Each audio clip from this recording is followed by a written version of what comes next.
जब भी आप कहीं विदेश घूमने या किसी फॉरेन यूनिवर्सिटी में पढ़ने की योजना बनाते हैं तो सबसे पहली जरूरत होती है एक वैलिड पासपोर्ट की। भारत ने अब पासपोर्ट को मॉडर्न बनाने की बड़ी शुरुआत कर दी है। नया ई पासपोर्ट लॉन्च हो चुका है जिसमें एक छोटा RFID चिप लगा होता है जो अंतर्राष्ट्रीय यात्रा को और ज्यादा सुरक्षित, तेज और आसान बनाने में मदद करती है। अच्छी बात यह है कि ई पासपोर्ट बनवाने की प्रक्रिया लगभग वैसी ही है जैसी पहले थी। फर्क सिर्फ इतना है कि अब पासपोर्ट में लगा इलेक्ट्रॉनिक चिप और नए वेरिफिकेशन सिस्टम इसे ज्यादा स्मार्ट और सुरक्षित बना देते हैं। ये नया ई पासपोर्ट पासपोर्ट सेवा प्रोग्राम 2.0 के तहत शुरू किया गया है। ये इनिशिएटिव भारत को दुनिया के आधुनिक बायोमेट्रिक पासपोर्ट सिस्टम के ग्लोबल स्टैंडर्ड्स के बराबर लाता है। तो इस वीडियो में हम इस खास ई पासपोर्ट के बारे में विस्तार से जानने वाले हैं, तो आप कहीं मत जाइएगा और वीडियो के अंत तक जरूर बने रहिएगा। नमस्कार, मैं हूं प्रीति शर्मा और आप देख रहे हैं the point of view. Bharat सरकार ने देशवासियों की विदेश यात्रा को और भी सुगम और सुरक्षित बनाने के लिए ई पासपोर्ट की शुरुआत कर दी है। ये आपके पुराने पासपोर्ट से कहीं ज्यादा नई तकनीक से लैस और सुरक्षित है। ई पासपोर्ट की खासियत ये है कि इसमें इलेक्ट्रॉनिक रेडियो फ्रीक्वेंसी आइडेंटिफिकेशन यानी RFID चिप लगी हुई है, जिसमें आपका बायोमेट्रिक डेटा जैसे फिंगरप्रिंट, फेस रिकॉग्निशन स्टोर होता है।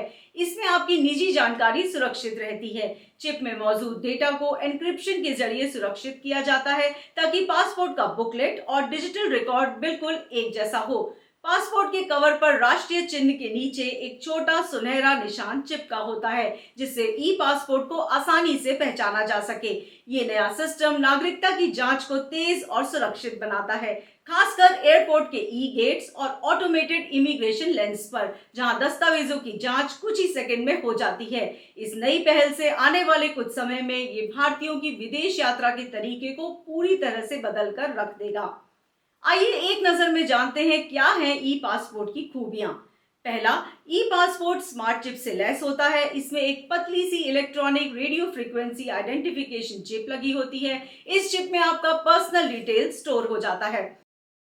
दूसरा, इस चिप में पासपोर्ट धारक की पर्सनल जानकारी के साथ साथ बायोमेट्रिक डेटा भी सुरक्षित रहता है, जैसे इसमें आपके फिंगरप्रिंट, उंगलियों के निशान, फेस रिकॉग्निशन डेटा यानी चेहरे की पहचान और डिजिटल सिग्नेचर जैसे जरूरी इंफॉर्मेशंस होती हैं। तीसरा ये कि ई पासपोर्ट फ्रॉड से बचाव में मदद करता है।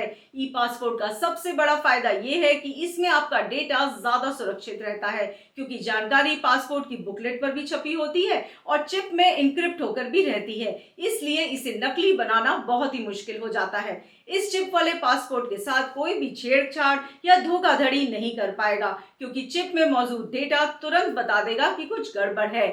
चौथा ये कि एयरपोर्ट पर इस चिप की मदद से स्कैनिंग और वेरिफिकेशन की प्रक्रिया बहुत ही जल्दी हो जाती है, जिससे यात्रियों को लंबी लाइनों में इंतजार नहीं करना पड़ता। पांचवा ये कि अंतर्राष्ट्रीय स्तर पर भारतीय पासपोर्ट की पहचान और उसकी विश्वसनीयता और बढ़ेगी। और छठा, भारतीय नागरिकों की अंतर्राष्ट्रीय यात्रा पहले से कहीं ज्यादा सुरक्षित और भरोसेमंद हो जाएगी।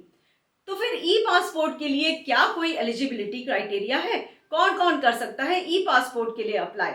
अब हर भारतीय नए ई पासपोर्ट के लिए आवेदन कर सकता है। साथ ही जिनके पास अभी पुराना पासपोर्ट है वो भी चाहे तो चिप वाले पासपोर्ट के लिए अप्लाई कर सकते हैं। लेकिन आपको बता दें कि जब तक आपका पुराना पासपोर्ट एक्सपायर ना हो जाए तब तक आपके मौजूदा पासपोर्ट की वैधता बनी रहेगी।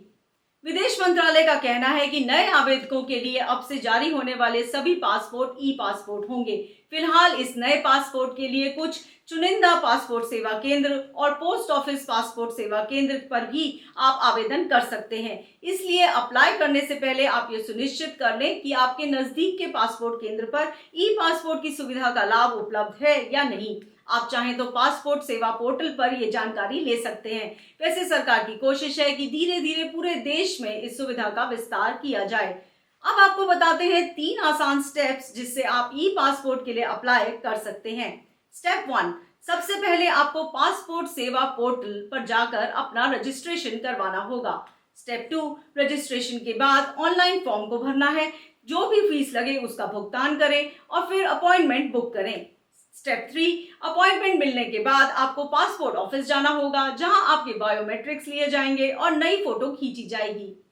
ई पासपोर्ट की शुरुआत 1 अप्रैल 2024 को पासपोर्ट सेवा प्रोग्राम वर्जन 2.0 के साथ एक पायलट प्रोजेक्ट के रूप में की गई थी। विदेश मंत्रालय के अनुसार फिलहाल नागपुर, भुवनेश्वर, जम्मू, गोवा, शिमला, रायपुर, अमृतसर, जयपुर, चेन्नई, हैदराबाद, सूरत और रांची के रीजनल पासपोर्ट ऑफिस भारतीय नागरिकों को ई पासपोर्ट जारी कर रहे हैं। जल्द ही और भी पासपोर्ट ऑफिस इस सुविधा की शुरुआत करेंगे। फिलहाल आप लोगों के लिए ये जरूरी है कि ये जांच कर लें कि आपके नजदीकी पासपोर्ट ऑफिस या सेवा केंद्र में ये सुविधा उपलब्ध है या नहीं। ई पासपोर्ट यात्रा को और स्मार्ट, सुरक्षित और आसान बनाने की दिशा में एक महत्वपूर्ण कदम है। इसके साथ भारत के नागरिकों के लिए दुनिया भर में बिना झंझट यात्रा करना अब और भी आसान होने वाला है, खासकर इस डिजिटल दौर में। अगर आपको ये वीडियो पसंद आया हो तो इसे लाइक करें, शेयर करें और चैनल को सब्सक्राइब करना ना भूलें।